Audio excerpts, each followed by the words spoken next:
یہ راہ ہدایت بیان ہے، یہ راہ ہدایت بیان ہے۔ مزید نئے بیانات سننے کے لیے چینل راہ ہدایت بیان کو ضرور سبسکرائب کریں۔ تو آپ کی بات کی تنفیذ میں کسی کی ملامت کی پرواہ نہیں کرتا، تو یہ اللہ تعالیٰ کا نظام ہے کہ اللہ تعالیٰ ایسے راستوں میں رکاوٹ صرف اس لیے پیدا کرتے ہیں، اس لیے نہیں کہ راستہ ناحق ہے، اس لیے رکاوٹ پیدا کرتے ہیں کہ تمہارے صبر اور کوشش کو دیکھنا چاہتے ہیں۔ اس لیے ان واقعات پر غور کرنا چاہیے، ان واقعات پر غور کرنا چاہیے کہ کہاں کہاں صحابہ کرام نے اپنے تعلقات کو کاٹ کر اور آپ صلی اللہ علیہ وسلم کی بات کی تنفیذ کی ہے۔ ان واقعات پر غور کرنا چاہیے۔ ابو سفیان، مکہ والوں نے ان کو اپنا متکلم بنایا، مکے والے اپنا متکلم بنایا اور ان کو اپنا وکیل بنایا، اور آپ ساری خدمت میں کہہ کر بھیجا کہ آپ صلح کی مدت کو بڑھا دیں، ہماری قوم خطرے میں، قوم خطرے میں ہے، آپ صلح کی مدت میں توسیع کر دیں۔ اللہ نے آپ کو بتا دیا کہ ابو سفیان آ رہے ہیں، کفار کی طرف سے ایک مطالبہ لے کر آپ ہمارے صحابہ سے کہ دیکھو ابو سفیان آ رہے ہیں، ابو سفیان آ رہے ہیں ایک مطالبہ لے کر، اس کو راضی کر کے اور اس کو مایوس کر کے بھیجنا ہے۔ حالانکہ معاملہ کوئی اتنا آسان نہیں تھا، معاملہ جو سخت تھا کہ ان کے قریبی رشتے دار، ان کے خاص متعلقین، ان کے باپ، ان کے بھائی، ان کے خونی رشتے خطرے میں تھے، آگے چاہتے حملہ کر دیتے۔ کسی قریش نے بدعہدی کی تھی، قریش نے بدعہدی کی، پھر ڈرے اور آپ سے درخواست کی رشتے داری کا واسطہ دے کر کہ آپ صلح کی مدت میں توسیع کریں۔ ابو سفیان مطالبہ لے کر آئے، پہلے سب سے پہلے خیال یہ ہوگا کہ ان کے مشیر خاص ہیں ابوبکر صدیق رضی اللہ تعالیٰ عنہ، نرم دل آدمی ہیں، ان سے بات کی۔ میں بہت ضروری بات عرض کر رہا ہوں، عملے کو کیسے توڑنا ہے، کفار اس کے بڑے ماہر تھے جی، عملے کو کیسے توڑنا ہے، اور مرکزی مقام سے عملے کا، ان کے عملے کا مرکزی مقام سے تعلق کیسے توڑا جائے، میں اس کے لیے بہت ضروری بات آپ سے عرض کر رہا ہوں۔ کیونکہ ایک مجموعہ منتخب ہوتا ہے ہر زمانے میں دینی تنظیموں اور دینی تحریکوں کی حفاظت کے لیے اور ان کی جو ہے ان کے قیام کے لیے، میں بہت ضروری بات عرض کر رہا ہوں۔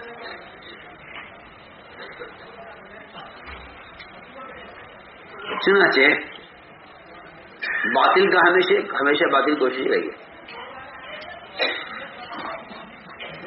کہ ان کے من کے جو ان کی جو اجتماعیت ہے اس کو توڑا جائے۔ اس کے توڑنے کی کوشش لالچ سے بھی ہوتی ہے، ملامت سے بھی ہوتی ہے۔ اب غور کیجیے گا، جب کعب بن مالک رضی اللہ عنہ کے ساتھیوں کے ساتھ اللہ تعالیٰ کی، اللہ کے رسول کی ناراضگی ہوئی، اللہ کے راستے میں نکلنے میں صرف تاخیر پر، انکار پر نہیں، صرف تاخیر پر، تو غسان بادشاہ نے خط لکھا کعب بن مالک کو کہ تم ہمارے پاس آ جاؤ۔ میں آپ سے کہتا ہوں کہ آپ صحت پر غور کریں.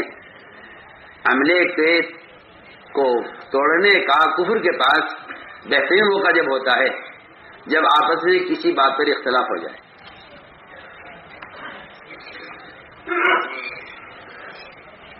تو کفر کے پاس تو یہ موقع توڑنے کا ہوتا ہے اور ایمان والے کے پاس یہ موقع جمنے کا ہوتا ہے.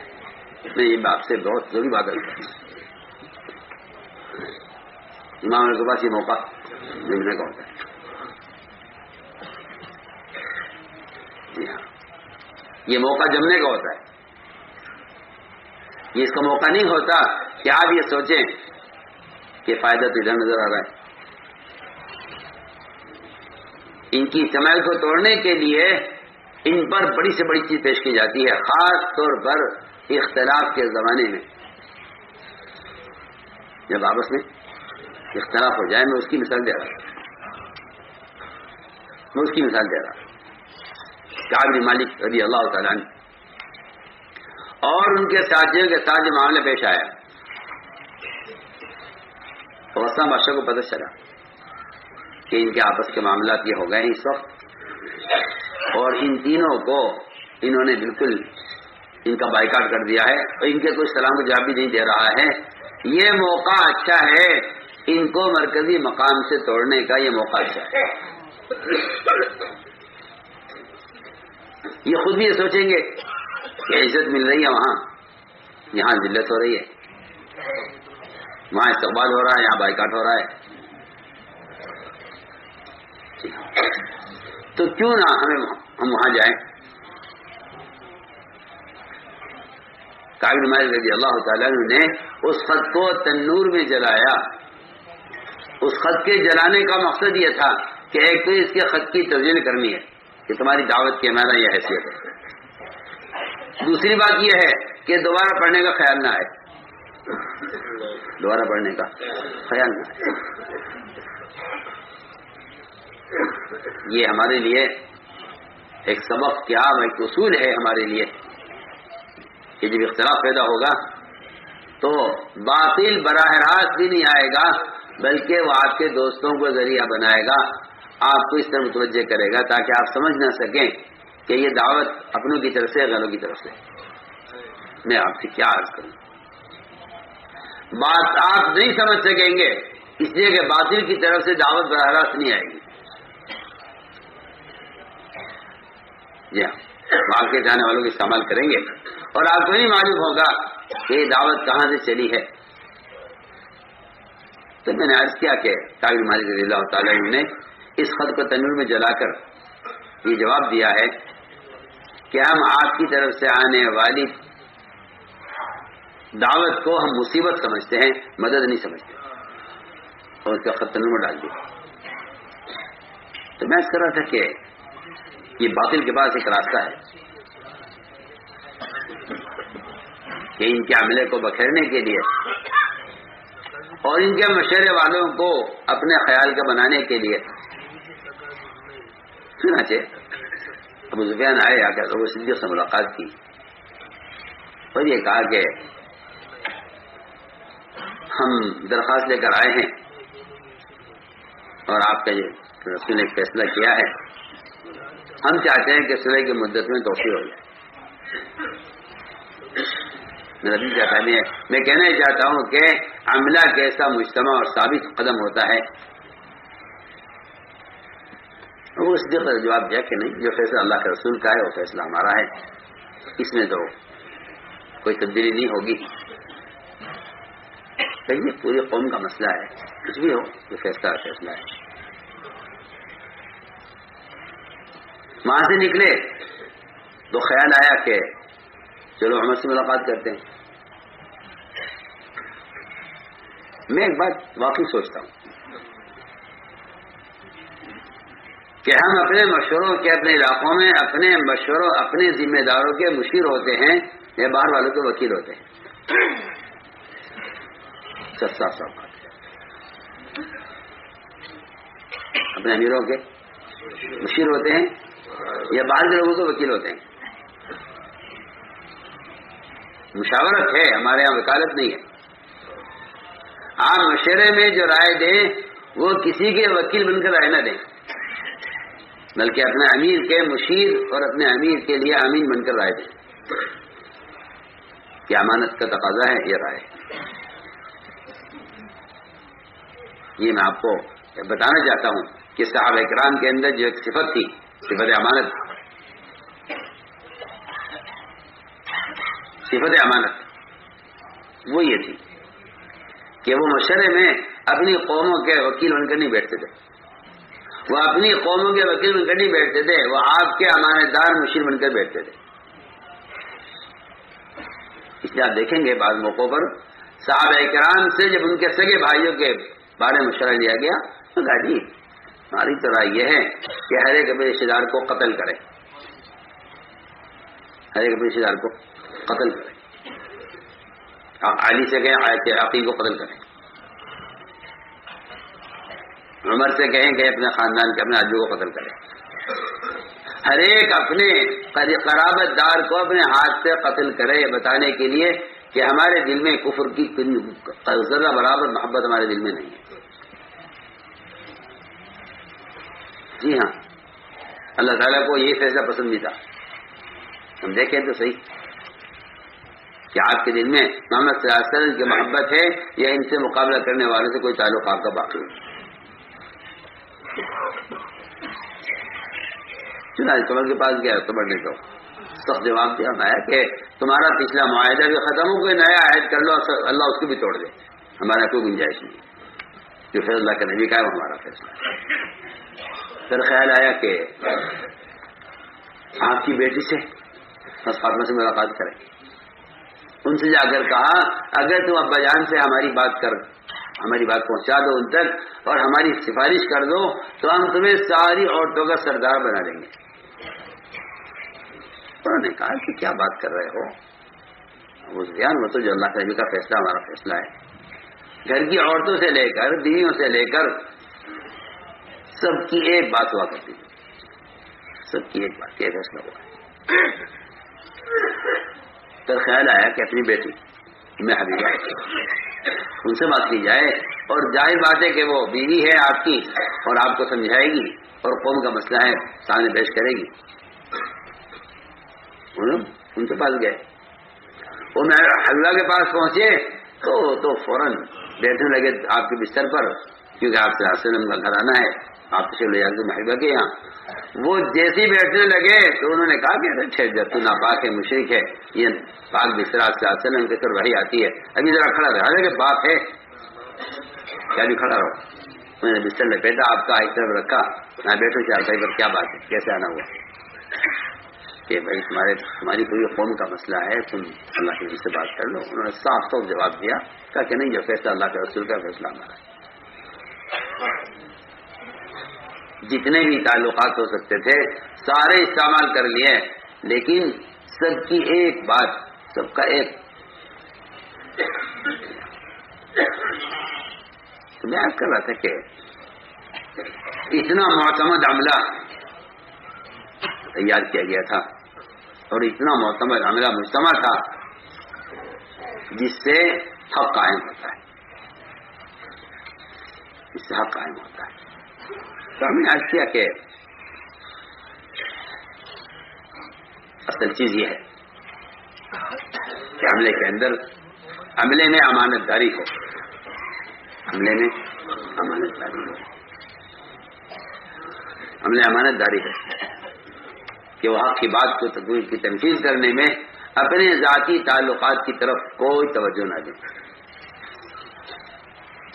تو اس طرح حضور اکرم صلی اللہ علیہ وسلم نے آپ کے بہت سے صحابہ کے واقعات اس طرح کے ہیں جن میں صحابہ میں امام قائم کیا ہے، سارے تعلقات کو کاٹ کر ختم کر دینا صرف محمد صلی اللہ علیہ وسلم کے تعلق کو باقی رکھنے کے لیے، اور اس تعلق کو ثابت کرنے کے لیے سارے تعلقات کو منقطع کرنا۔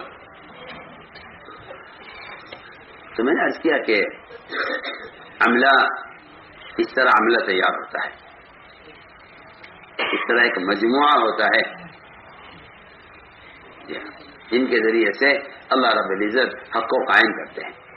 اس لیے ہم نے عرض کیا کہ اس راستے میں ناگواریاں پیش آتی ہیں بہت، اور صحابہ فرماتے ہیں ہم نے ساری خیریں ناگواریوں کے اندر پائی، ساری خیریں ناگواری میں پائی، وجدنا خیر فی القرب کہ ہم نے ساری خیریں ناگواری میں پائی ہیں۔ وہ ناگواریاں پیش آتی ہیں حق کی تنفیذ میں، حق کو نافذ کرنے میں ناگواریاں پیش آتی ہیں۔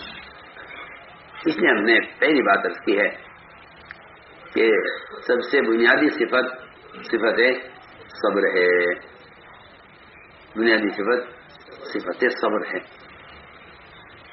کہ ناگواریوں پر آدمی صبر کر لے تو اللہ تعالیٰ نے مقرر کہا ہے کہ تنگیوں کے ساتھ ناگواریوں کے ساتھ فراخیاں ہیں، اور ناگواریوں کے ساتھ ساری خیریں ناگواریوں کے اندر چھپی ہوئی ہیں۔ اس لیے عملے کی اجتماعیت بھی اسی صبر کی صفت کے ساتھ ہے کہ عملہ مجتمع رہے گا، عملہ اس سے مجتمع رہے گا، یہ صبر کی وجہ سے عملہ مجتمع رہے گا، صبر کی وجہ سے عملہ مجتمع رہے گا، اور اللہ تعالیٰ کی جو مددیں ہیں اور نصرتیں ہیں اس میں کوئی شک نہیں ہے کہ وہ ساری مددیں اور نصرتیں وہ اجتماعیت کے ساتھ ہیں، وہ اجتماعیت کے ساتھ ہیں، ساری مددیں وہ اجتماعیت کے ساتھ ہیں۔ اجتماعیت کا یہ پہلا سبب ہے کہ عملہ صبر کرے، اگر عملہ صبر پر نہیں ہے تو مجتمع نہیں رہے گا، عملہ اگر صبر پر نہیں ہے تو عملہ مجتمع نہیں رہے گا۔ عملے کی اجتماعیت وہ اصل صبر کے ساتھ ہے، عملے کی اجتماعیت صبر کے ساتھ ہے، اور فرمایا کہ یہ سب سے بنیادی چیز ہے صبر، اور یہ صبر فرمایا کہ اس میں جو ناگواریاں پیش آئیں آدمی اس کو اللہ کے لیے برداشت کرتا چلا جائے، لیکن جہاں جذبہ انتقام کا ہوتا ہے جہاں جذبہ انتقام کا ہوتا ہے، جہاں جذبہ انتقام کا ہوتا ہے وہاں صبر کا جذبہ نہیں ہوتا۔ حضور اکرم صلی اللہ علیہ وسلم نے اپنے صحابہ کو اس کا عادی بنایا تھا، انتقام کے جذبے کو ہٹا کر آپ صلی اللہ علیہ وسلم نے ستانے والوں کے اکرام کا جذبہ صحابہ میں پیدا کیا، ستانے والوں کا اکرام کرو، اس لیے کہ جو تعصب پیدا ہوتا ہے اکرام کے چھوڑ دینے سے، جہاں انتقام کا جذبہ ہوتا ہے وہاں تعصب پیدا ہوتا ہے، جہاں اکرام کا جذبہ ہوتا ہے کہ اکرام وہ تو یہ ہے کہ تعصب کی چٹانوں کو اور تعصب کی دیواروں کو ڈھا دیتا ہے، جہاں اکرام ہوتا ہے۔ اس لیے میرے بزرگ دوستوں عزیزوں، سب سے بنیادی چیز وہ آپس کی اجتماعیت ہے، آپس کی اجتماعیت ہے، جو اجتماعیت صبر سے ہی باقی رہ سکتی ہے۔ جہاں آدمی صبر نہیں کرے گا وہاں وہ اجتماعیت سے نکل جائے گا، جہاں صبر نہیں ہوگا وہاں میں نے غور کیا ہے، جہاں صبر نہیں ہوگا وہاں انتشار ہوگا، جہاں صبر نہیں ہوگا وہاں انتشار ہوگا۔ اس لیے فرمایا کہ اللہ تعالیٰ کی ساری مددیں اور غیبی نصرتیں وہ اذیتوں کے برداشت کرنے اور صبر کرنے میں ہیں۔ کیوں؟ اس لیے کہ اجتماعیت کا اصل اصولی صبر کرنا ہے، اجتماعیت کا اصل اصولی صبر کرنا ہے، صبر سے ہی آدمی مجتمع رہ سکتا ہے، اور ساری کی ساری مددیں وہ اجتماعیت کے ساتھ ہیں، ساری مددیں اجتماعیت کے ساتھ ہیں، ساری مددیں اجتماعیت کے ساتھ ہیں۔ اور فرمایا کہ پھر اجتماعیت کے 4 اسباب ہیں، اجتماعیت کے 4 اسباب ہیں، اجتماعیت کے 4 اسباب ہیں جن کو قرآن نے بڑے اہتمام سے بیان کیا ہے، اور یہ کہہ دیا صاحب قرآن نے کہ اگر اجتماعیت کے 4 اسباب اختیار نہیں کرتے آپ تو آپ میں انتشار رہے گا، افتراق رہے گا، جی ہاں، امت بکھر جائے گی۔ اگر ان 4 اصولوں پر عمل نہ کیا گیا تو امت بکھر جائے گی۔ اس کے لیے قرآن نے 4 اصول بیان کیے ہیں، اجتماعیت کے 4 اصول بیان کیے ہیں۔ اجتماعیت کے 4 اصول بیان کیے ہیں قرآن نے. سب سے پہلا اصول یہ ہے کہ آپ بے اصولی کرنے والوں کے ساتھ معاملہ نرمی کا کریں، مداحنت کریں. جی ہاں، لینت مداحنت، لینت اور مداحنت دونوں متضاد ہیں بالکل. اور ان میں اتنا بڑا فرق ہے کہ ادھر نفاق ہے ادھر ایمان ہے. میں بالکل آپ سے بہتر کلو بات کر رہا ہوں. ان میں فرق نفاق اور ایمان کا ہے، لینت اور مداحنت میں. لینت اور مداحنت میں فرق ایمان و نفاق کا ہے. سنیے آپ بے اصولی کو دیکھ کر مداحنت اختیار کریں. کیا مداحنت؟ میں آپ کو بتاؤں مداحنت کیا ہے. مداحنت یہ ہے کہ آپ کسی شخص کی بے اصولی پر سے اس لیے نظر ہٹا لیں کہ اگر میں نے اس کو ٹوکا یا میں نے اس کو اصول بتلایا تو میرے اس کے تعلقات خراب ہو جائیں گے.